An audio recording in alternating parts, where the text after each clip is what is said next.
പരിശുദ്ധ അമ്മ പറയുന്നു, ഒരിക്കലും നിനക്ക് പ്രാർത്ഥനയുടെ സംരക്ഷണമില്ലാതെ വരരുത്. പ്രാർത്ഥന സാത്താൻ്റെ ആയുധങ്ങളുടെ മൂർച്ച കെടുത്തുന്നു. ലോകത്തിൻ്റെ ദുഷ്ടത, ജഡത്തിൻ്റെ പ്രലോഭനങ്ങൾ, മനസ്സിൻ്റെ അഹന്ത ഇവയെ നശിപ്പിക്കുന്നു. ഈ ആയുധം ഒരിക്കലും ഉപേക്ഷിക്കരുത്.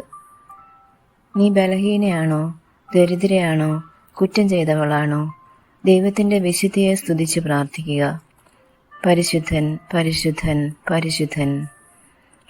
നിന്നെ നിന്റെ ദുരിതത്തിൽ നിന്നും രക്ഷിക്കാൻ പരിശുദ്ധനായവൻ്റെ തിരുനാമം വിളിച്ചപേക്ഷിക്കുക. അവൻ വന്ന് നിന്നിലേക്ക് വിശുദ്ധി പകരും.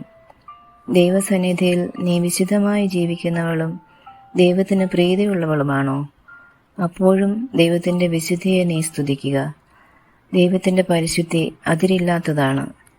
അത് നിന്റെ വിശുദ്ധിയെ വർദ്ധിപ്പിക്കും. മനുഷ്യരുടെ ബലഹീനതകളില്ലാത്ത ദൈവദൂതന്മാർ ഒരിക്കലും നിർത്താത്ത പരിശുദ്ധൻ, പരിശുദ്ധൻ എന്നുള്ള അവരുടെ ഗീതം തുടരുന്നു.